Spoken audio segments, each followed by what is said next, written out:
जी, break से आगे वापस आपको कहेंगे एक बार फिर से खुशामदीद और बात करेंगे कि सांस लेना हमारी ज़िंदगी की जो है बुनियादी ज़रूरत है, लेकिन यही सांस लेना कुछ लोगों के लिए जद्दोजहद बन जाता है। आज हम बात करें हर साल मई के पहले दिन जो पहला मंगल होता है उसको दुनिया भर में दमे से आगाही का दिन के तौर पे मनाया जाता है ताकि लोगों को जो है इसके बारे में अवेयरनेस हो और इससे एहतियाती तदाबीर वो किस तरह इख्तियार करें ये जानें। एक ऐसा मर्ज़ है, आपको मालूम है कि दमा, जो कि खामोशी से लाखों लोगों की ज़िंदगी को मुतासिर कर रहा है। दमा एक दायमी सांस की बीमारी है जो सिर्फ सांस लेने में दुश्वारी नहीं बल्कि हमारी जो रोज़मर्रा की ज़िंदगी होती है उसमें भी बहुत मुश्किलात होती है। जैसे बदलता मौसम होता है, आलूदगी होती है और तर्ज़ ज़िंदगी सबसे ज़्यादा जो है इसमें अहम है। इसको हम किस तरह इख्तियार करें अगर आपको दमा यानी कि सांस की बीमारी है। सवाल ये है, क्या हम सिर्फ दमा जो है इसको कंट्रोल कर सकते हैं या एहतियाती तदाबीर करके जो है इससे बचा भी जा सकता है? और वो कौन सी एहतियाती तदाबीर हैं जो हमें आजकल जो मौसम है, जितना हमें पता है कि इतनी ज़्यादा पोल्यूशन है हर जगह, जहाँ कहा जाता है कि जब भी आप बाहर निकलें तो मास्क ज़रूर वेयर करें, तो ऐसे में अगर आपको ये बीमारी है तो आप कौन सी एहतियात करें, इस बारे में हम जानेंगे। हमारे साथ जो डॉक्टर हैं उनसे पहले आपका तारुफ करवाऊंगी। हमारे साथ इस वक्त मौजूद हैं प्रोफेसर डॉक्टर इरफान मलिक साहब, पल्मोनोलॉजिस्ट हैं। इनसे मिलते हैं और जानते हैं। अस्सलाम वालेकुम डॉक्टर साहब, कैसे हैं आप? ठीक हैं? सुबह खैर। वालेकुम अस्सलाम, गुड मॉर्निंग। आपका क्या हाल है? मैं बिल्कुल ठीक हूँ। पहले तो बहुत शुक्रिया कि आपने हमें ज्वाइन किया। डॉक्टर साहब, ये बताइए कि जो अस्थमा है, दमा, असल में ये होता क्या है? कि आम जिस तरह हमारा सांस फूलता है, क्या इसको भी इसी उसमें कुछ लाया जाएगा या ये एक ख़ास इसकी कोई वजूहात होती हैं या इनके सिम्टम्स होते हैं? देखिए, दमा एक आम ज़ुबान में हम समझ लें कि साँस की नालियों की तंगी है, जिसको सोज़िश भी कहा जा सकता है। और ये जो साँस का आम फूलना, ये इसकी वन ऑफ द सिम्पटम ज़रूर हो सकती हैं, लेकिन इसकी 4 बेसिक अलामत हैं, जिसमें खाँसी, साँस में सीटों की आवाज़ का आना, चलने से साँस का फूलना या साँस की तंगी। इसमें से कोई भी एक या एक से ज़्यादा अगर आप में सिम्पटम्स हैं और स्पेसिफिकली वो किसी टाइम पे वेरी कर लेती हैं, like for example late night, early morning, किसी मौसम में ज़्यादा होती हैं और कभी वो बिल्कुल ठीक हो जाती हैं। तो ये काफ़ी हद तक हमें डाउट करती हैं कि हाँ, हम जो है वो अस्थमा का शिकार हो चुके हैं। ठीक है, अभी आपने जो ये 4 अलामात बताई हैं, इसमें से साँस फूलना बहुत कॉमन है। अक्सर लोग काम कर रहे होते हैं हुँ। तो उनका साँस फूल जाता है, तो क्या ऐसे में उनको भी इस चीज़ का ख़्याल करना चाहिए कि खुदा ना ख़ास्ता उन्हें अस्थमा तो नहीं है? देखिए, जो एक कैरेक्टरिस्टिक फीचर मैंने आपको बताया ना कि ये सिम्पटम्स कभी होना और कभी बिल्कुल ठीक हो जाना।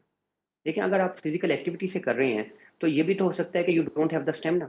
हुँ। लेकिन अगर आप सिर्फ़ फिज़िकल एक्टिविटी, कुछ लोगों को एक्सरसाइज़ इंड्यूस अस्थमा भी होता है, ये भी याद रखें कि जब वो फिज़िकल एक्टिविटी स्टार्ट करते हैं, उनका अस्थमा ट्रिगर हो जाता है।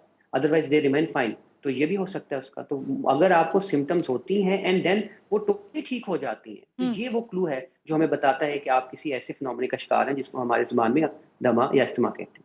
ठीक है, डॉक्टर साहब, दमे की जो इब्तिदाई अलामात होती हैं, वो अभी जितना आपने 4 हुँ, सिम्पटम्स तो बताएँ, लेकिन जो इब्तिदाई अलामात हैं जिसे हम लोग नज़रअंदाज़ कर देते हैं, हुँ। नेग्लेक्ट कर देते हैं, हमें पता ही नहीं चलता और हमें ये बीमारी बढ़ती चली जाती है, तो ये वो क्या हैं?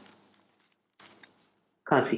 देखिए, खाँसी का खाँसी। आना कभी होना और कभी ठीक हो जाना, अर्ली मॉर्निंग, लेट नाइट होना, इसको नॉर्मली हम बहुत देर तक मिस करते हैं। हमारा हुँ। एक मिसकंसेप्शन अस्थमा के साथ ये है कि जब तक हमारी सांस में सीटियों की आवाज़ नहीं आएगी, ये दमा नहीं है।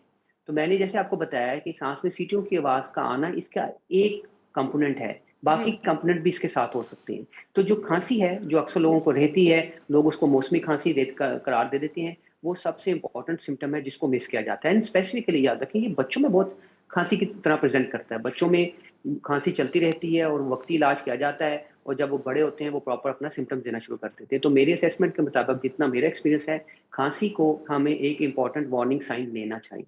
जी। डॉक्टर साहब, आपने ये तो सिम्पटम्स तो बताए, लेकिन ये बताइए क्या ये जो दमा है, अस्थमा, ये क्या मौरूसी बीमारी है या किसी को भी हो सकती है? और ये ट्रिगर किससे करता है? ये जो डस्ट है, पोल्यूशन है, इससे भी ट्रिगर कर सकता है ये? देखिए, 80% ये जेनेटिक डिसऑर्डर है, इसका मतलब है ये ब्लड बॉर्न है। यहाँ पे एक चीज़ मैं करेक्ट कर दूँ कि इसका कतई मकसद ये नहीं है कि अगर आप इकट्ठे बैठे हैं तो आपको दमा हो सकता है। ये सिर्फ़ मरूसी है, ये ब्लड की वज़ह से एक फैमिली में रन कर सकती है। हुँ। अच्छा, इसके जो ट्रिगर हैं वो मल्टीफैक्टोरियल हैं, इस वज़ह से इसका कंट्रोल बड़ा डिफ़िकल्ट है। मल्टीफैक्टोरियल मीन कि इंडोर ट्रिगर की अगर हम बात करें, तो जो पेट्स हैं, पिजन है, लव बर्ड है, पैरट है, कैट है, ये बहुत इंपॉर्टेंट ट्रिगर हैं। कारपेट बहुत इंपॉर्टेंट ट्रिगर हैं, ये स्टफ़्ड टॉयज़ बहुत इंपॉर्टेंट ट्रिगर हैं। और फिर देखिए, हम ये मॉस्किटो किलर के लिए जो डिफरेंट टॉक्सिक अपनी चीज़ें लगाते हैं, कॉइल्स हैं, बंद करते हैं, ये चीज़ें भी जो हैं इसको ट्रिगर कर सकती हैं, ठीक है? जी। अच्छा, इसके अलावा आउटडोर की बात करें तो जो एनवायरनमेंट है वो बहुत इंपॉर्टेंट ट्रिगर है। जितना स्मॉगी एरिया आता है, जब हमारे पास वेदर आता है, तो सब जो हमारे अस्थमा के पेशेंट हैं वो अनकंट्रोल हो जाते हैं, जी। बिकॉज़ ये अस्थमा को ट्रिगर करता है। तो एनवायरनमेंट में स्मोक बहुत इंपॉर्टेंट है, डस्ट बहुत इंपॉर्टेंट है, गाड़ियों का फ्यूम जो है वो बहुत इंपॉर्टेंट है दमे को अनकंट्रोल करने के लिए। जी, डॉक्टर साहब क्या दमा मुकम्मल तौर पर जो है ठीक हो सकता है या सिर्फ़ इसको पे काबू पाया जा सकता है, कंट्रोल किया जा सकता है? ये बहुत इंपॉर्टेंट क्वेश्चन है, लेकिन इससे पहले और एक मैं बात करना चाहता हूँ, मैं भूलना चाहूँ, जी, ये है जी, कि श्योर। स्मोकिंग एंड वेपिंग भी बहुत इंपॉर्टेंट फैक्टर है।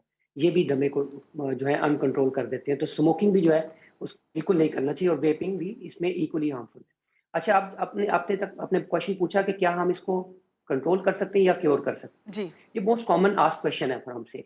देखिए, इन एलोपैथी वी से कि हम इसको कंट्रोल कर सकते हैं, और कंट्रोल करने का मतलब ये है कि पेशेंट विल हैव इंशाल्लाह नॉर्मल लाइफ। उसमें उसको फिजिकल एक्टिविटी में कोई प्रॉब्लम नहीं होगा, उसको किसी काम में भी कोई हिंड्रेंस नहीं आनी चाहिए। इसको कहते हैं कंट्रोल होना। जी। हाँ, ये जेनेटिकली डिफाइंड है कि हो सकता है कि सडनली उसका कंट्रोल अच्छा होने की वजह से उसका अस्थमा डिसअपीयर हो जाए, बट अस्थमा कैन रीअकर अगर उसको कोई ऐसे अवामिल दोबारा मिले, तो ये दोबारा होने के भी चांसेस हो सकते हैं। सही। डॉक्टर साहब कैसे पता चलता है कि आपका जो इस वक़्त अगर आपको अस्थमा है तो ये ट्रिगर कर गया है? क्या आपको मुसलसल खाँसी हो जाना या मुसलसल साँस फूलना, क्या सूरत-ए-हाल होती है पेशेंट की जिस वक़्त उसकी तबीयत ख़राब हो रही होती है?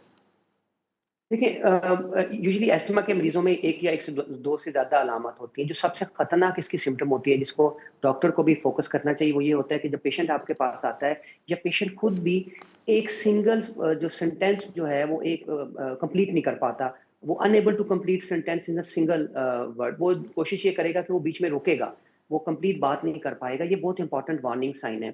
उसके सांस की रफ्तार 30 से ज़्यादा हो जाएगी, उसका हार्ट रेट 120 से ऊपर हो जाएगा, और एक हमारा टेस्ट होता है जिसको पीक एक्सपेक्टेड फ्लो कहते हैं। ये किया जाता है। अगर वो 30 से कम हो तो इसका मतलब है ये सीवियर अस्थमा हो चुका है और उसकी प्रॉपर मैनेजमेंट की जानी चाहिए। बदकिस्मती से ग्लूकोमीटर, आपने हर डायबिटीज पेशेंट को देखा होगा, हमारे अस्थमा का भी एक मीटर होता है, उसको जी, पीक एक्सपेक्टेड फ्लो कहते हैं। वो बाहर के ममालिक में, इंग्लैंड अमेरिका में हर अस्थमा के मरीज के पास होता है। वो उसको डेली चेक कर रहा होता है, और अगर उसका peak flow variable more than 70% होना शुरू हो जाती है या जी, 10% से ज्यादा होती है, तो फिर वो जी। उसको पता लग जाता है कि मेरा अस्थमा अनकंट्रोल होने लगा है, और वो अपनी मैनेजमेंट को स्टेप अप कर सकता है।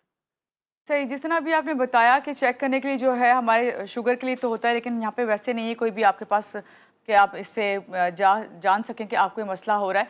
ये बताइए जब हॉस्पिटल में आता है कोई देखिए, पेशेंट नहीं जो है, नहीं अस्थमा का पेशेंट होता है, है डॉक्टर लेकिन साहब, अनफॉर्चुनेटली हम उसको रिकमेंड नहीं करते। देखिए, है, ये नहीं कि नहीं है, लेकिन तो अनफॉर्चुनेटली अभी रिकमेंड तक हम क्यों नहीं अपनी करते डॉक्टर साहब? देखिए, ये हमारा भी मैं फेलियर समझता हूँ, बिकॉज़ हमें उसको समझाना पड़ता है, उसको पेशेंट को गाइड करना पड़ता है। दूसरा है कि पेशेंट की एक्सेप्टेबिलिटी, आपको मैं एक बात बताऊँ, जब आप किसी मरीज़ को कह देते हैं ना आपको दमा है, वो हुँ, मरीज़ जो है वो बेचारा आधा रह जाता है। वो एलर्जी के लिहाज़ से खुश है, दमे पे वो परेशान हो जाता है। तो कुछ मैं समझता हूँ कि हमारी पल्मोलॉजिस्ट की थोड़ी वीकनेस है कि हम इसको प्रमोट नहीं कर पा रहे। लेकिन ये मार्केट में ज़रूर एक्ज़िस्ट करता है। अल्लाह, इसका नाम है पीक एक्सपेक्टेड फ्लो मीटर। ठीक है। अच्छा डॉक्टर साहब बच्चों में अगर मैं आपसे बात करूँ कि बच्चों के बारे में कि उनमें दमा की जो अलामात होती हैं, वो क्या मुख्तलिफ होती हैं? तो देखिए, बच्चों में पहले 3 साल तक यूजुअली हम दमा डिक्लेयर नहीं कर सकते। हाँ, उनमें कुछ अलामत ज़रूर ऐसी आ चुकी होती हैं जो आपको वार्निंग साइन जिसको हम कहते हैं, कि बच्चे को जब भी नज़ला ज़ुकाम होता है, उसको खाँसी होती है, और वो खाँसी और साँस में से आवाज़ें लंबा चलती हैं। लंबा जी, चलने का मतलब है 10 दिन से ज़्यादा, यानी 3 हफ्ते चलती है। अगर ये प्रॉब्लम उसको साल में 2 या 3 दफ़ा होना शुरू हो जाए, तो इसको हम वीज़ी चाइल्ड कहते हैं। ये वो बच्चे हैं जो जो हमारा रेड फ्लैग साइन बन चुके होते हैं। जी, इनको आपको ज़रूर नज़र में रखना चाहिए और इनको फिर फ़ॉलो करना चाहिए। इन बच्चों में टेंडेंसी होती है कि ये आगे जाके अस्थमा में कन्वर्ट हो। जी। ठीक है, डॉक्टर साहब इन्हेलर के बारे में क्या आप बताएँगे? अक्सर लोग मैंने देखा है इन्हेलर यूज़ कर रहे होते हैं और बहुत कॉमन ये बात है कि खौफ़ है बल्कि वो कि क्या ये वाक़ई जो है नुकसानदेह है? क्या कहेंगे आप? ये बहुत इंपॉर्टेंट क्वेश्चन है, और बदकिस्मती से 2026 में भी ये जो अस्थमा है, ये किसी को अगर कह दें तो एक टैबू है उसके लिए, बदकिस्मती से। और अगर उसको कहा जाए कि आपने इन्हेलर लेना है, तो वो बेचारा जो है वो कहता है डॉक्टर साहब नहीं, इन्हेलर मैं नहीं लूंगा, इन्हेलर लग गया तो लग गया। This is absolutely wrong. देखिए, मैं अगर एक सवाल पूछूं कि अगर आपको आंख में प्रॉब्लम है तो आपको दवाई कहाँ डालनी चाहिए, तो विदाउट हेजिटेशन आप कहेंगे जी आंख में। अगर बिल्कुल, कान में है तो दवाई कान में डालनी चाहिए। अब बिल्कुल। प्रॉब्लम आपके सांस का है। अगर आप गोली इस्तेमाल करेंगे, गोली पहले मैदे में जाएगी, अंत्रियों में जाएगी, अब्जॉर्ब होगी, जिगर में जाएगी, और फिर वो रिस्पेक्टिव ऑर्गन में जाएगी। तो आप यू कैन अंडरस्टैंड वेल कि कितने ऑर्गन को वो डैमेज करके वहां तक पहुंचेगी। जब हम इनहेलर की बात करते हैं, तो उसमें मिकदार जो दवाई की होती है वो आम टैबलेट से कई गुना कम होती है, और वो डायरेक्ट उसी हिस्से को अफेक्ट करती है जहां पे सोजिश चल रही है, और उसकी ब्लड में अब्जॉर्प्शन ना होने के बराबर होती है। तो इनहेलर इसका पहला और आखिरी इलाज है।